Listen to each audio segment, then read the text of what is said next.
يا ربي صل على المختار طه البشير واغفر لنا كل زله وامحنا في النظير يا ربي صل على المختار.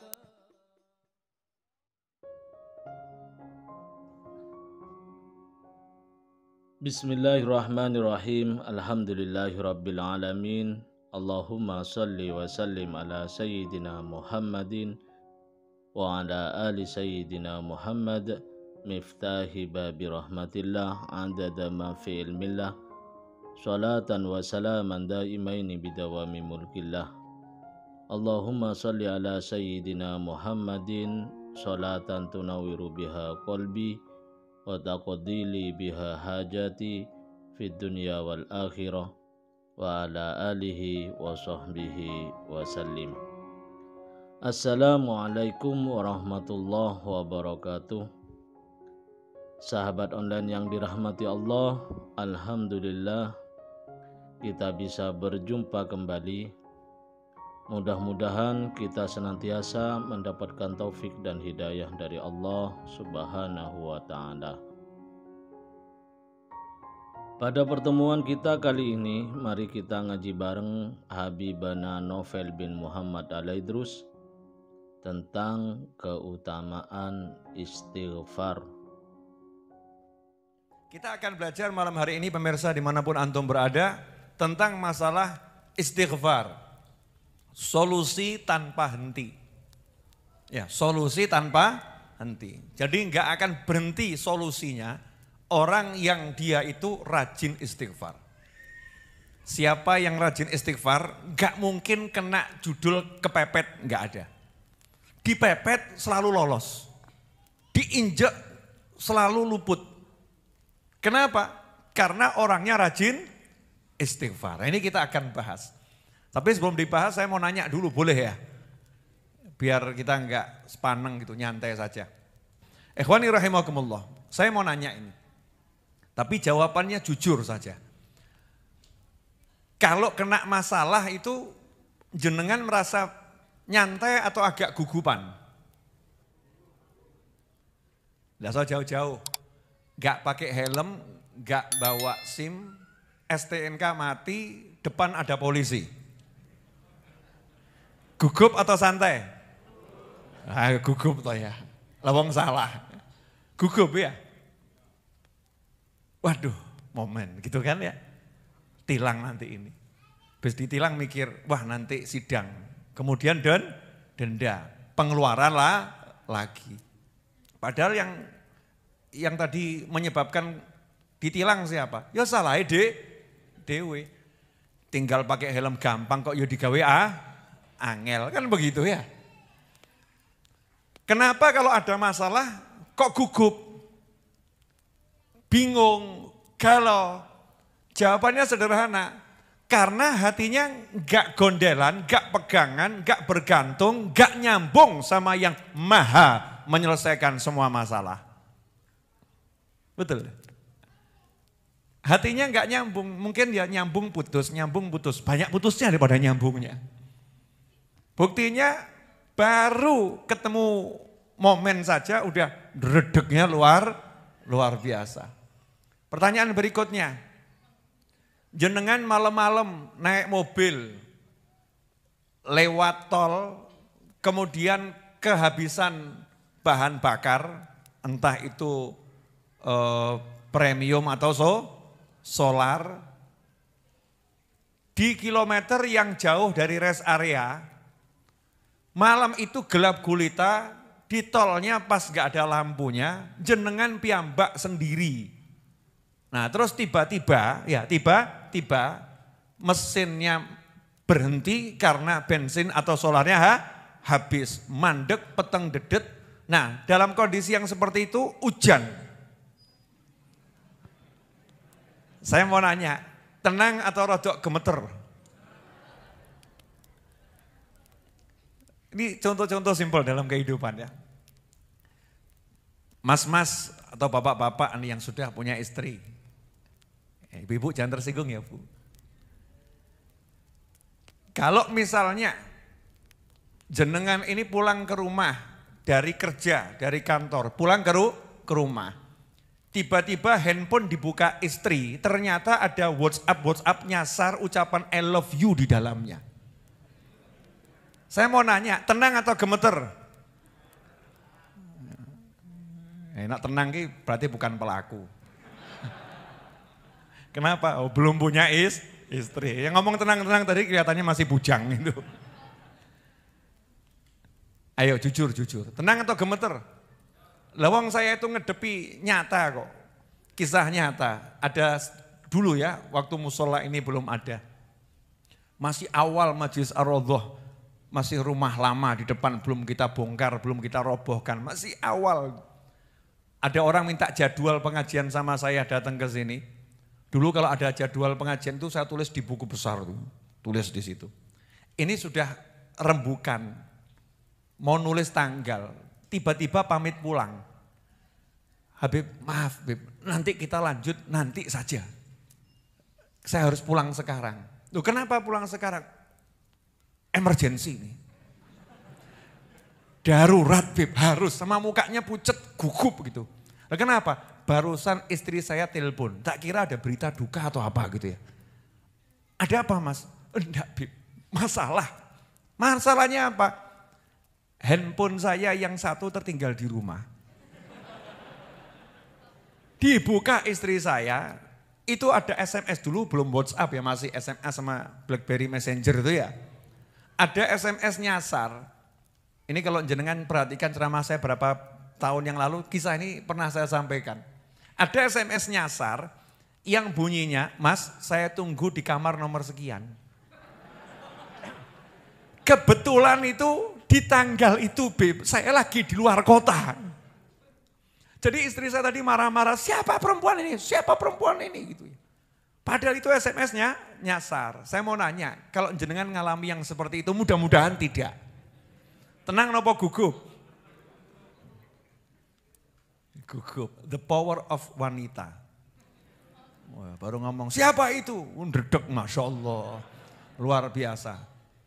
Kemampuannya berbicara itu sama ancaman-ancaman yang ada dalam Al-Quran kok buat jenengan lebih hebat. Buat jenengan ya, buat jenengan, buat kita-kita ini loh ya. Kok lebih hebat, tadi itu loh yang ngomong itu. Orangnya hadir enggak di atas? Di atas kan mbak-mbak, ibu-ibu ya. The power of perempuan, Masya Allah. Nah ini, kenapa kok mudah galau, mudah resah, mudah gelisah.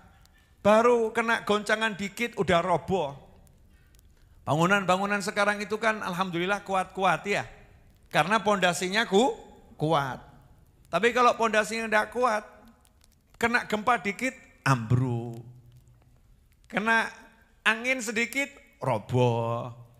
Nah gimana caranya biar kita ini jadi orang yang kuat dan selalu ada solusi. Solusi tanpa henti. Jawabannya adalah salah satunya al-istighfar. Istighfar. Minta ampun sama Allah Subhanahu wa ta'ala. Saya akan bacakan yang disampaikan oleh Habib Abdullah bin Alwi al-Haddad radhiyallahu anhu dalam kitabnya An-Nashih Ad-Diniyah. Wa qala radhiyallahu anhu ammal istighfaru faqala Allah azza min qail fi fadlih wa ma kana Allah li'adzibahum wa anta fihim wa ma kana Allah mu'adzibahum wa hum yastaghfirun. Al-Anfal ayat 33. Adapun tentang istighfar, Allah Ta'ala telah mewahyukan dalam surat Al-Anfal ayat 33, dan Allah sekali-kali tidak akan menyiksa mereka wa anta fihim, sedangkan engkau wahai Nabi Muhammad SAW ada di tengah-tengah mereka. Wa ma kana Allah mu'adzibahum wa hum yastaghfirun, dan sekali-kali Allah tidak akan menyiksa mereka sementara mereka minta ampun kepada Allah Subhanahu wa ta'ala. Ayat ini kabar gembira bahwasanya istighfar itu menjadi salah satu penangkal azab, penangkal bala, penangkal musibah. Istighfar. Kenapa? Allah sendiri yang ngomong. Jadi yang ngomong ini yang maha menyiksa. Allah yang akan menyiksa orang-orang yang layak disiksa, Allahnya ngasih tahu. Maha baiknya Allah nih. Ya, luar biasa Allah Ta'ala.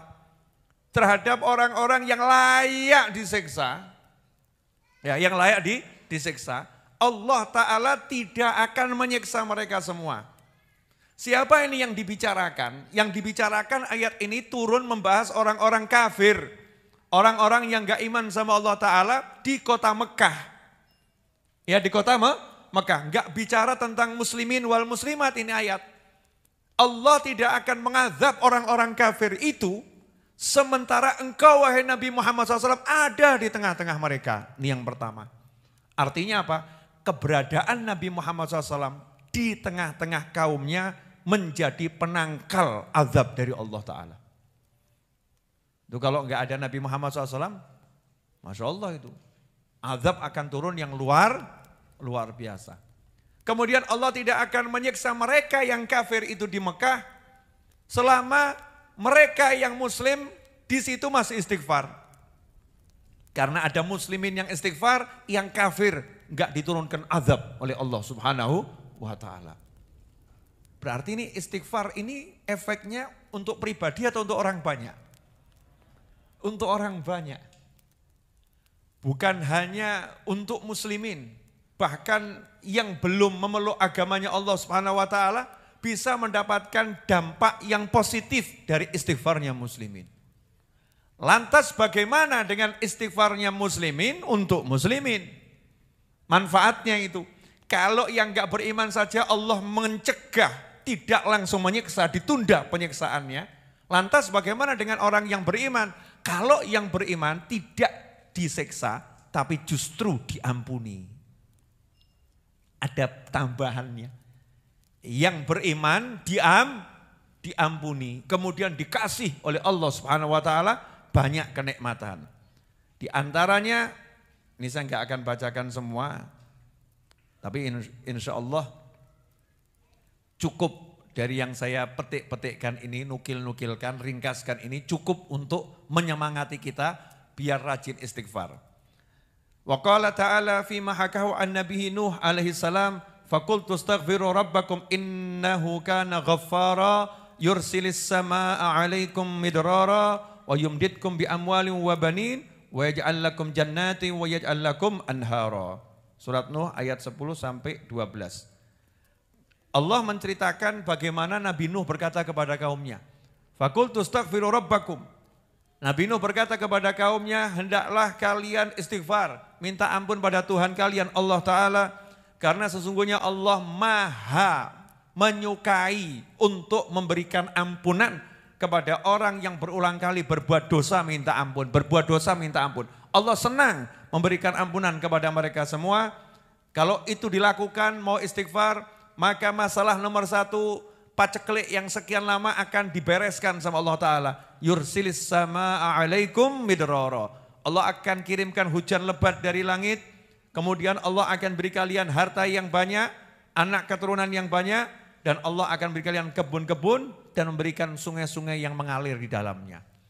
Artinya orang yang rajin istighfar, problem utamanya dibereskan, setelah itu diberi rezeki, kemudian diberi anak, kemudian diberi kebun, kebunnya ada airnya.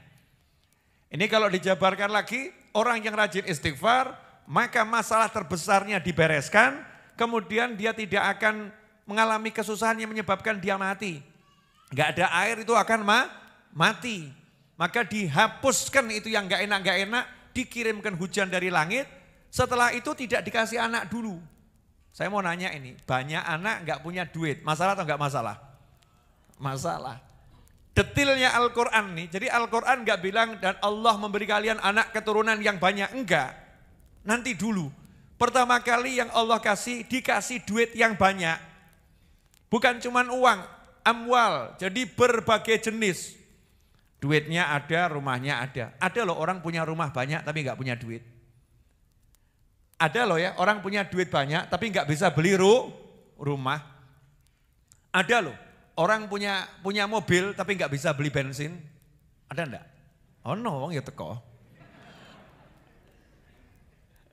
Ada. Ini dikasih lengkap sama Allah Ta'ala. Semua kendaraannya ada, rumahnya ada, ya, bahan bakarnya ada, duitnya juga ada. Setelah itu dikasih anak banyak. Wes nikmat-nikmatnya hidup itu. Wah, anak akeh, duitnya akeh gitu kan ya. Rumah ya akeh, nikmat, semuanya lengkap. Kemudian dikasih perusahaan, yang perusahaannya bisa jalan. Pabrik akeh tapi tutup kabeh kan ya repot. Repot bayar pajak, bayar karyawan gitu kan. Ini dikasih kebun tapi ada sungai yang mengalir di dalamnya. Sehingga kebunnya itu bisa hidup. Siapa itu? Orang yang dia mau istighfar. 2 ayat ini cukup. Ya, untuk menyemangati kita istighfar. Nanti kita akan bahas. Sama satu hadis. Wa qala alaihi salatu wassalam, man lazimal istighfar ja'alallahu lahu min kulli hammin faraja wa min kulli dhikin makhraja wa razaqahu min haitsu la yahtasib. Masya Allah. Dah, ini selesai pengajiannya. Kalau tadi yang bicara Allah Subhanahu wa taala, sekarang yang bicara utusan Allah yang paling mulia, baginda Muhammad sallallahu alaihi wasallam, yang mana Rasulullah SAW itu tidak pernah bicara melainkan wahyu. Meskipun bukan Al-Quran, semua ucapan Nabi itu wahyu. Karena Nabi Muhammad SAW, wa ma yantiqu anil hawa, enggak pernah bicara dengan hawa nafsunya. Semua dengan bimbingannya Allah Subhanahu wa ta'ala. Sabda Rasul ini menjelaskan isi Al-Quran. Man lazimal istighfar, siapa tekun istiqomah istighfar. Siapa tekun istiqomah istighfar. Jadi bukan hari ini istighfar, besok tidak. Besok istighfar, lusa, setelahnya lusa, tidak. Istighfar tiap hari istiqomah. Tiap hari istighfar. Barang siapa yang rajin istighfar, tekun istighfar, maka ja'alallah lahu. Allah menjadikan untuknya. Kalimat ini tolong dikasih garis bawah, kemudian di bold, ya dikasih perhatian yang super perhatian. Ja'alallah lahu. Allah menjadikan untuknya. Kalau udah bicara Allah menjadikan untuknya, kira-kira jadi atau enggak jadi? Jadi. Kun fayakun. Harus yakin ini. Allah akan memberinya. Siapa yang memberi? Allah. Nyampe atau enggak nyampe? Sampai. Karena yang memberi Allah Subhanahu wa ta'ala. Allah memberinya, Allah menjadikan untuknya. Apa yang Allah berikan? Apa yang Allah jadikan untuknya? Min kulli hammin faraja. Apapun yang membuat dia suntuk, apapun yang membuat dia sumpek, apapun yang membuat dia galau, Allah akan bereskan. Benak. Bojo ruwet istighfari. Beres. Wah, ini banyak yang senyum ini. Bu, jadi kalau suaminya ruwet diapakan bu? Yang diistighfari suaminya atau ibu yang istighfar? Kadang itu ibu-ibu mancing emosi suami. Suaminya marah-marah, ibu teriak, astagfirullah, astagfirullah. Tambah ngamuk bu. Itu istighfar modus namanya itu. Itu istighfar menyucikan diri. Aku gak kayak ngono kok elek menawakmu. Kamu kok jelek banget sih, astagfirullah. Aku nih baik loh, kamu kok jelek, astagfirullah. Itu malaikat juga sebel juga sama ibu itu ya. Istighfar itu minta ampun sama Allah bu, jangan modus njelekin orang. Bapak-bapak juga sama. Ya istrinya marah-marah, istighfar bu, istighfar. Istighfar, kayak-kayaknya awak mursik lu ya. Nah ini, istighfarnya yang tulus. Minta ampun betul sama Allah Ta'ala. Apapun masalahnya yang buat kita sumpek, ham kita, sumpek kita, suntuk kita, faraja. Allah beri solusi. Berarti kan dibereskan. Wah, ada yang suntuknya utang. Berarti istighfarnya kurang akeh. Oh maksiatnya wakeh istighfarmu didik. Matanya melihat haram itu lewat drama Korea enggak mandek-mandek. Ayo ngomong gak haram mulu ya. Tuh di drama-drama Korea itu aurat dibuka atau enggak dibuka? Dibuka. Buat tonton enggak? Tonton. Deleng apa gak? Deleng. Ibu-ibu jangan ngomong, Beb, saya kan perempuan, lihat perempuan gak haram, ngawur awakmu. Ada batasannya itu, mana yang boleh dilihat oleh wanita sesama wanita. Tapi ibu membenarkan orang buka aurat dibenarkan, diiyakan, kemudian disukai. Orang melu gawe dosa entuk dosane. Gak ikut berbuat dosa, dapat dosanya. Masya Allah, hadir orangnya. Ya Pak Dewi gitu sapa meneh. Kita ini. Ya Bu ya. Kira-kira bapak-bapak suka gitu enggak Bu? Bu. Bapak-bapak suka begitu enggak Bu? Loh fitnah. Menuduh tanpa bukti. Jadi gitu. Kita ini dosa banyak gitu loh, ngaku gitu ya. Orang yang bagus itu kan orang yang mau meneliti dirinya sendiri. Kita punya warung itu kalau enggak kita urus betul kan pengeluaran tok. Enggak mikir pemasukan kira-kira bangkrut atau enggak bangkrut? Bangkrut. Kita punya pabrik, gaji karyawan terus. Kulaan barang terus, tapi enggak jual-jual. Enggak ada pemasukan. Tutup atau enggak tutup? Tutup. Giliran pabrik dihitung, toko dihitung. Lah urusan dosa kok enggak dihitung? Mestinya kan ada pembukaan dosa yang baik. Mulai esok mau tekan isya iki kok moto nyawang haram, wah akeh iki. Ya. Mata melihat haram, telinga mendengar haram, mulut mengucapkan yang haram, hati kok waduh akeh haramnya juga nih. Dihitung betul. Kalau kita mau ngitung dosa-dosa kita, pasti kita akan banyak istighfar. Nah orang yang betul-betul dia mau istighfar, sadar dosanya banyak. Kemudian mau istighfar, maka Allah akan memberinya solusi yang kalau enggak ada solusi itu sumpeknya enggak hilang, suntuknya enggak hilang. Wa min kulli dzikin makhraja. Kalau dia itu mengalami kesempitan hidup, wah kesempitan hidup ini kalau diterjemahkan luas ya, bukan cuma duit. Gak punya duit itu gak semua orang sempit hidupnya. Ada orang tuh kalau dikasih duit tambah sumpek. Orang-orang. Mau pengen. Mau. Saya hidup cukup enak, sholat, ya tidur, sholat, tidur, makan. Nah itu saya ada nandur di depan, cukup. Ada ini orang-orang yang tinggalnya di pedesaan, di pegunungan. Dunianya itu udah cukup nanem ya hijau-hijau itu. Makannya di depan rumah. Gak butuh duit. Sehingga orang maksa ngasih duit tambah dia bingung. Gue apa? Aku orang mangan kertas. Mangan godong. Masya Allah. Ada. Di Indonesia manusia-manusia hebat seperti ini ada dan banyak. Tapi yang delik gitu. Pedesaan, di pegunungan itu orang-orang yang soleh luar biasa. Ada itu orang yang sempit hidupnya bukan duit. Tapi sempit hidupnya itu ada kena urusan macam-macam tadi itu. Urusan masalah sama suami, masalah sama istri, hidupnya sempitnya luar biasa. Pepet. Pepet tuh bahasa Indonesianya apa? Hah? Pepet gitu ya. Susah menjelaskannya. Hidupnya udah, pokoknya gak sambekan itu. Kamu kenapa? Mobil ada, rumah ada, duit ada, perusahaan besar. Kok kamu seperti orang patah semangat gak punya harapan?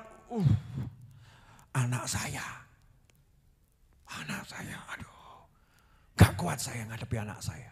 Ada enggak yang seperti itu? Ada. Sempit hidupnya, entah karena anak, entah karena pasangan hidup, entah karena urusan perusahaan, pekerjaan, dan lain sebagainya.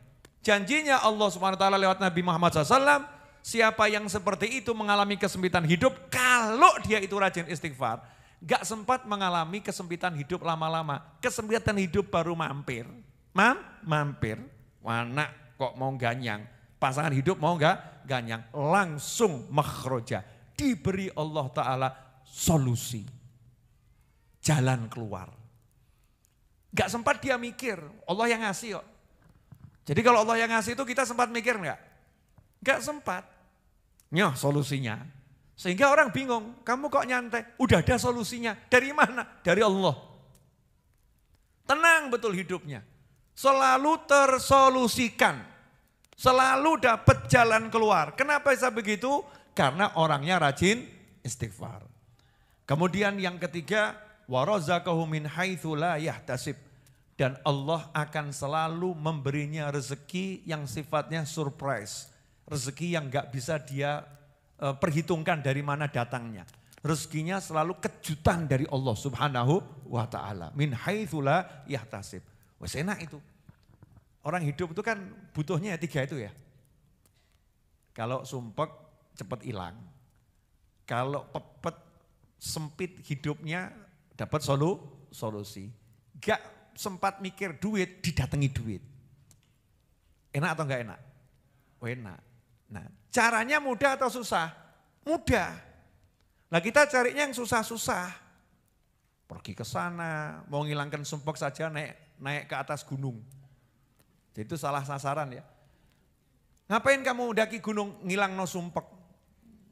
Masya Allah. Betul di atas gunung itu indah pemandangannya. Tapi nggak bisa menghilangkan suntuk.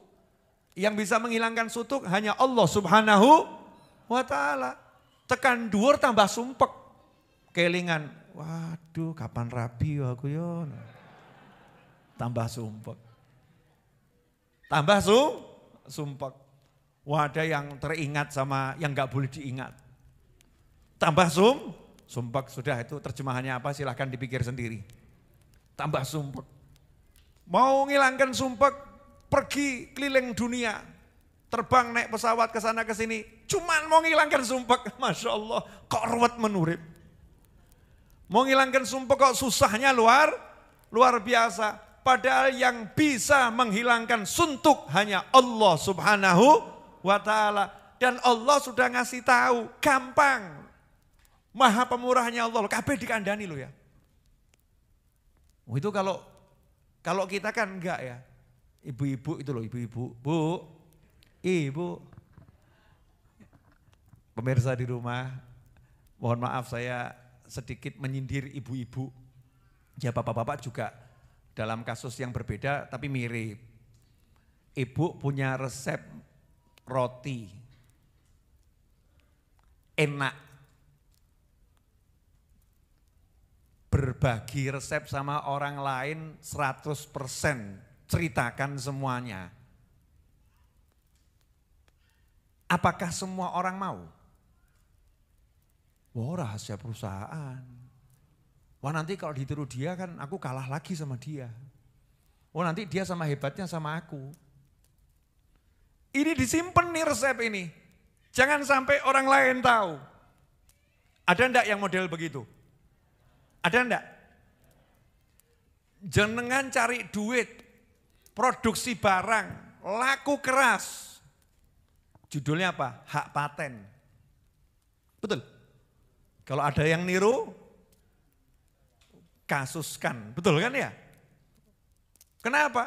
Rahasia ini, gak boleh. Tapi Allah Subhanahu wa ta'ala, makhluk-makhluknya yang kurang ajar ini, yang disuruh taat nekat maksiat ini, dikasih tahu sama Allah ta'ala. Awakmu kalau mau istighfar, kamu mau istighfar, tak kei. Loh Masya Allah. Rahasianya mendatangkan rezeki dari Allah, rahasianya menghapuskan suntuk, ya, rahasianya mendapatkan solusi. Bukan Allah tutup kepada pendosa, justru para pendosa dikasih tahu sama Allah Ta'ala. Apian atau gak apian Allah? Pol-polan, maha apik ya. Maha bagus, maha baik, maha dermawan, maha pemurah, maha pengampun. Nah, yang dablek kan kita. Dablek itu bahasa Indonesianya apa? Pengku, pengku ya pemeneh-meneh. Dablek pengku apa? Keras kepala ya, keras kepala. Itu rodok gak nyambung kan, dablek keras kepala, ini apa sudah? Sirayatos gitu ya. Orang ngomong daseatos kok gak enak. Keras kepala itu bahasa Indonesia. Kalau di Jawa kan apa? Daseatos kan, udah enak gitu ya. Keras kepala. Orang yang keras kepala dikasih tahu solusimu itu istighfar, tambah ke pantai nonton yang haram, ngilang no sumpek. Tambah sumpek. Jadi menghilangkan suntuk, cari solusi itu nggak usah kemana-mana. Kalau Anda mau ke gunung menghirup udara segar, ben sehat, ya pandangannya biar enak. Tapi kalau mau menghilangkan suntuk yang di hati, cari solusi bukan itu. Gak usah repot-repot, Allah itu maha dekat, Allah maha baik. Allah nggak mau buat kamu ruwet gitu loh. Allah nggak mau buat kita ruwet, gampang. Duduk atau jalan terserah. Istighfar, minta ampun sama aku. Nah istighfar itu beda sama tobat loh. Beda. Nah, kalau tobat itu tingkatan paling TOP, BGT, SKL. Top banget sekali. Itu tobat. Tobat itu artinya betul-betul tidak akan mengulangi, itu tobat. Kalau istighfar itu ya orangnya model-model kita ini. Mau kita ini kan belum makom tobat, urung aja ngaku-ngaku awakmu. Belum makom tobat. Ya kita berjuang agar bisa bertobat dari semua dosa.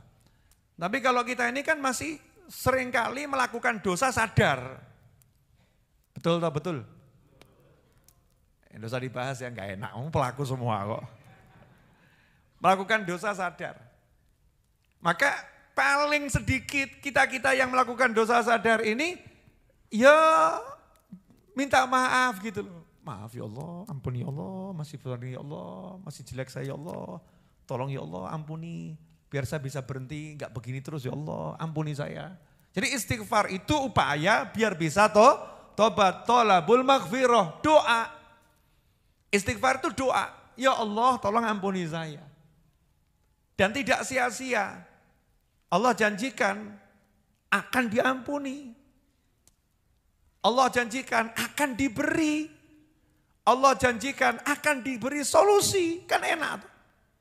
Makanya orang-orang soleh itu kalau dimintai solusi untuk masalah-masalah, gak pernah ngasih nasihat banyak-banyak. Ada orang datang, kalau zaman sekarang kan datang, Masya Allah, Ustadz, anak saya Ustadz, Masya Allah, susah diatur, berani sama orang tua, bla bla bla bla bla. Kita ini ustadznya, kita ini sok pinter. Ya Bapak ini kalau jadi orang tua harus tahu cara nasihatin anak. Bapak harus berakhlak yang mulia sama anak. Tuh, tambah sindikan ini stres kok, aku sing disalahno ya. Stres. Kalau orang-orang dulu gak begitu. Datang satu orang ngeluhkan anak saya, suami saya, istri saya. Itu dikasih solusinya bukan nasihat. Tapi disuruh amal, kamu istighfar 10.000 kali. Istighfari dosa-dosamu, beres nanti urusan anak sama istrimu, sama suamimu, beres. Karena tidak ada hal-hal yang hil-hil tadi itu, yang ruwet-ruwet tadi itu, kecuali karena kitanya punya sesuatu yang gak beres dengan Allah Subhanahu wa Ta'ala. Wujud kita sehebat apapun, kalau ada yang gak beres sama Allah Ta'ala, maka Allah akan mengingatkan kita lewat makhluk-makhluknya yang lain. Makanya dikatakan siapa ngalami yang gak enak itu kan menghapus dosa. Lah apa pengen toh dosanya dihapus pakai kejeduk tembok 200 kali. Na'udzubillah min dzalik. Apa ya pengen dosanya itu dihapus dengan diomeli istri tiap hari. Apa ya pengen dosanya dihapus dengan diperenguti suami setiap pagi. Kan yang gak enak. Kan ya enak toh, pagi kok lihat suami mesem ya. Pulang kantor lihat istri kok nyiapkan teh sama senyum. Itu kan nikmatnya luar biasa. Ketemu anaknya apa? Ayah, ngerangkul kan penak. Bukan anak dipanggil, nak, siapa kamu? Tak kenal, loro hati itu ya. Sakit ya, na'udzubillah min dzalik. Lah gimana caranya biar bisa seperti itu? Caranya jangan suka nyalahin orang lain. Jangan suka menyalahkan keadaan. Kadang-kadang itu Masya Allah. Ini ekonomi ruwet, makanya rezeki saya seret. Orang urusan nih, semut itu enggak pernah urusan sama ekonomi. Ada itu, dunia semut mengalami kegagalan sistem ekonomi, orang enggak ada kan. Semut tuh hidup dimanapun kok bisa dapat rezeki. Betul atau betul? Mau awakmu kalah mbak semut? Kenapa kok kita nggak bisa jadi seperti semut? Sebetulnya bisa, semut taat kok, nggak ruwet. Taat sama Allah Ta'ala, semut nggak pernah nyalahin orang lain, nggak pernah nyalahkan keadaan. Dia jalani kehidupan sesuai perintahnya Allah Ta'ala, ya hidupnya enak. Makanya kalau kita pengen selesai masalah kita apapun, jangan nyalahin orang, nyalahin sana, nyalahin sana, nyalahin sana, nyalahin keadaan. Enggak. Semua yang ada di sekitar kita ini Allah kasih untuk mengingatkan kita. Allah kasih untuk membersihkan kita. Allah kasih untuk naikkan derajat kita. Nah kalau kita pengen yang enak, ya gampang caranya. Biar kamu nggak ngalamin yang itu, maka bereskan dirimu sendiri, selesai. Makanya para wali itu sampai bisa tahu, wah ini kok kuda saya mogok ini ya.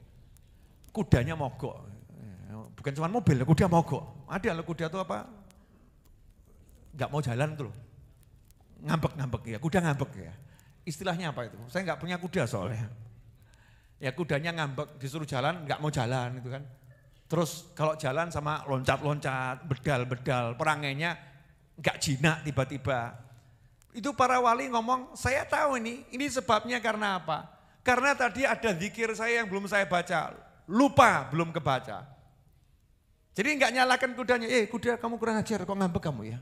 Enggak, langsung ngecek dirinya, awakku ki sing salah apa? Apa yang salah? Oh biasanya saya baca Yasin jam sekian. Ini Yasin belum saya baca. Oh saya biasanya sedekah pagi ini. Hari ini saya enggak sedekah. Jadi yang dipikir tuh itu. Orang-orang soleh. Lah kita ini sudah banyak salah enggak mikir salah. Bojo ngamuk. Wedok kayak ngono. As. Jolke. Ngaco gitu kan ya. Suaminya galak. Orang kok temperamen begitu. Tidak seperti Habib Novel, murah senyum. Wah, tambah ngamuk gitu ya. Banding-bandingkan gitu. Terus mulai mikir, ya miliknya orang lain dibegitukan gitu. Naudzubillah min dzalik. Sebetulnya kan simple. Kenapa suamimu marah-marah? Jawabannya adalah karena kamu punya salah sama Allah Subhanahu wa Ta'ala. Kenapa istrimu marah-marah? Jawabannya adalah karena kamu punya salah sama Allah Subhanahu wa Ta'ala. Gimana caranya biar suami enggak marah, istri enggak marah, anak juga bisa diatur enak? Jawabannya jangan buat masalah sama Allah Ta'ala. Selesai. Nah masalahnya ini kita sama Allah buat masalah terus. Nah yang kurang ajarnya sudah buat masalah, merasa enggak bersalah kan ini dablek gitu ya. Wongnya ya teko. Siapa lagi kalau bukan kita? Kita ini udah buat masalah sama yang maha kuasa, tapi kita merasa gak pernah berbuat salah. Hebat atau gak hebat itu? Hebat. Mau habis sholat diajak sama imam istighfar 3 kali aja beratnya luar biasa. Imamnya udah teriak-teriak, astagfirullahaladzim. Makmumnya ngomong gitu. Lidahnya suruh niru aja kok beratnya luar biasa. Seharusnya kan lebih banter dari imamnya. Astagfirullahaladzim, astagfirullah. Takoki imam, dungaren kok banter, dosaku akeh. Ya, semakin keras kan semakin mantep istighfarnya. Ini kadang enggak habis sholat diajak istighfar 3 kali aja tambah nanya, dalilnya mana? Istighfar 3 kali itu dalilnya dari mana itu habis sholat itu? Istighfar model begitu siapa yang ngajarin? Wah ini bid'ah, Masya Allah. Istighfar kok bid'ah. Wah anehnya luar biasa. Jadi ikhwani rahimakumullah, jangan nyalahkan keadaan, jangan nyalahkan sekitar, cek diri sendiri. Mesti ada bagian kita ini yang butuh diistighfari. Coba hari ini sudah, mata kita ini tadi dari mulai pagi sampai malam ini kira-kira butuh diistighfar enggak matanya? Butuh ya? Ngaku alhamdulillah tuh ya sadar. Hati kita hati-hati, coba dicek. Ada enggak tadi iri, dengki yang enggak sengaja tiba-tiba muncul iri, dengki, ya, merasa benci, dendam, marah sama orang, ada enggak itu? Ya, mulut kita nih enggak sengaja ngobrol sama temen gitu ya, kemudian ikut andil ghibah, ngerasani, gunjing orang, bahkan jelek-jelekkan orang tanpa kita sadari. Tangan kita nih di handphone, yang cilik tuh handphone tuh, Masya Allah. Tapi kita nggak sadar, ngirim pesan-pesan yang di situ ada hal-hal yang diharamkan sama Allah Subhanahu wa Ta'ala. Yang bisnis, Masya Allah, jual barang di platform-platform online itu 100% asli, padahal ya gak asli. Masih seperti baru, padahal bekas.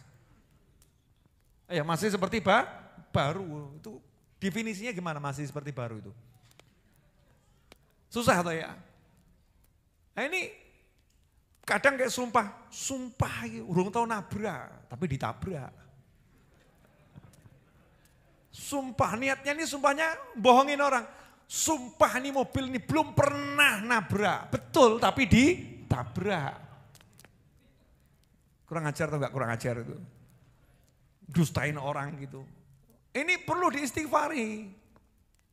Jadi kita kalau mau selesai masalah kita, enggak usah ruwet-ruwet, duduk istighfar. Duduk istighfar. Nah berapa kali istighfar itu? Diajari oleh Nabi Muhammad SAW. Siapa yang pagi istighfar 70 kali, malam istighfar 70 kali, maka dia tidak akan dicatat dalam kelompok manusia yang pandai berdusta dan tidak dicatat dalam kelompok manusia yang lalai. Gampang ya? Pagi 70, malam 70. Istighfarnya modelnya bagaimana? Enggak dijelaskan modelnya bagaimana, sakarepmu. Nah kita ini kan minat du'afa, orang-orang lemah, biasa kan cari paket hemat ya. Beb, istighfar yang paling hemat aja Beb, ya. Cepat, ringkas. Nah istighfar yang paling cepat, tolabul maghfirah itu ucapan astaghfirullah. Atau Rabbi ghfirli. Atau Allahumma ghfirli. Itu ucapan istighfar. Jadi kalau kita bilang astagfirullah, astagfirullah, astagfirullah 70 kali, pagi itu mulai dari pagi sampai maghrib. Terserah mau dibacanya jam berapa, ya. Malam itu mulai maghrib, ya. Sampai subuh, terserah mau dibacanya kapan. Ambil waktu, ya bagusnya misalnya mau tidur. Mau tidur itu kan ya untuk, ya dari mulai maghrib sampai mau tidur itu kan ya dosanya banyak. Pagi sama sore, kan diakai lu HP. Pagi dibaca, sore dibaca, maghrib dibaca, itu kan sudah sore menerangkup maghrib, mau tidur dibaca 70 kali. Kalau itu kita lakukan, istiqomah tiap hari, selesai masalah. Apalagi kita nambahin, sadar dosanya banyak. Niat, Habib, Yai, Ustadz, pokoknya tiap hari saya mau sholawat 1000 kali, istighfar 1000 kali, tahlil 1000 kali. Wajos itu, luar biasa. Tekun saja, praktekkan. Gak usah banyak teori, nasihat A, nasihat B. Solusinya bagaimana? Solusinya itu Allah yang ngasih. Saya gak bisa ngasih. Gimana nasihat Habib? Aku rasa nasihati. Nasihat itu dari Allah dan Rasulnya. Makanya saya selalu ngomong tidak terima curhat. Betul ya? Betul kan? Karena saya gak bisa nasihati. Saya gak bisa ngasih solusi. Yang bisa ngasih solusi Allah Subhanahu wa ta'ala. Yang bisa nasehatin Allah Subhanahu wa ta'ala dan baginda Muhammad SAW. Dan sudah dinasehatin sama Allah dan Rasulullah SAW. Dan sudah dijanjikan solusinya, tinggal diamalkan. Jadi sebetulnya mudah atau susah? Mudah. Lah yang buat susah apa? Meremehkan. Mosok tuh ya. Apa ya iya kalau saya istighfari nanti terus istri saya jadi solihah. Yang kira istighfar bener, ojo niat ngistighfari bojomu tok.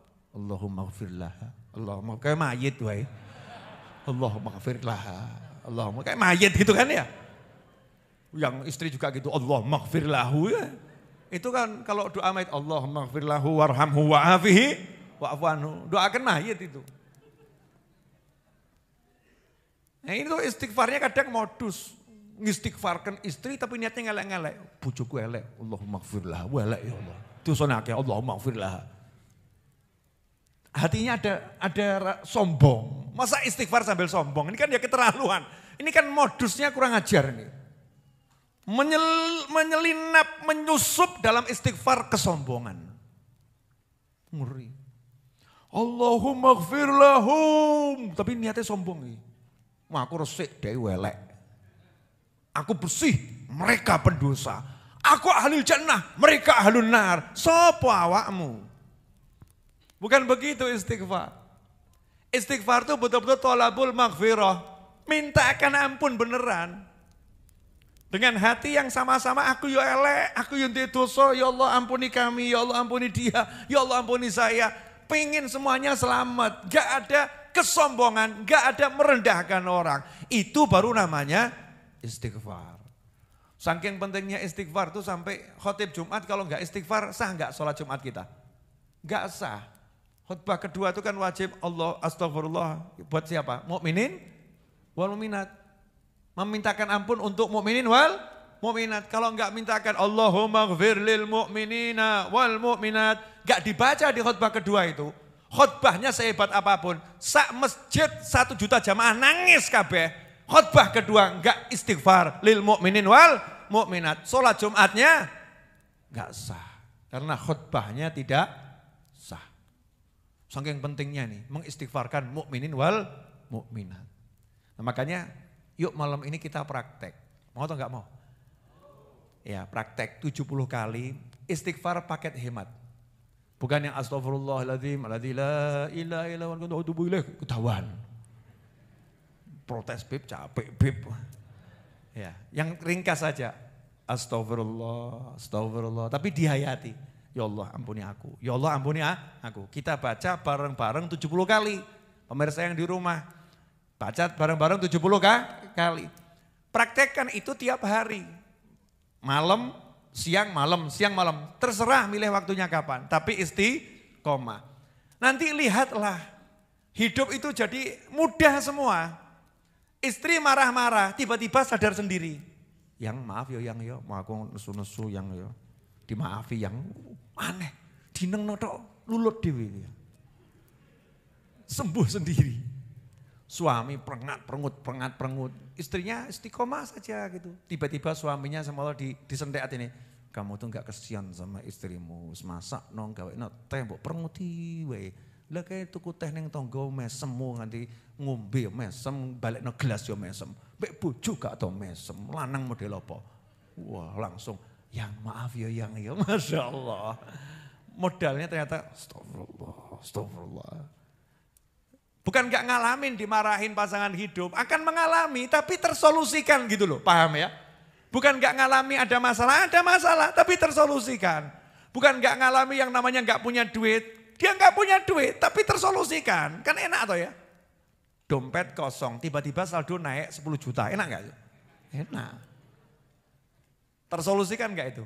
Tersolusikan. Saldo habis, ya saldo habis, tiba-tiba dikasih cincin harga 30 juta, enak atau gak enak? Enak, namanya tersolusikan gak itu?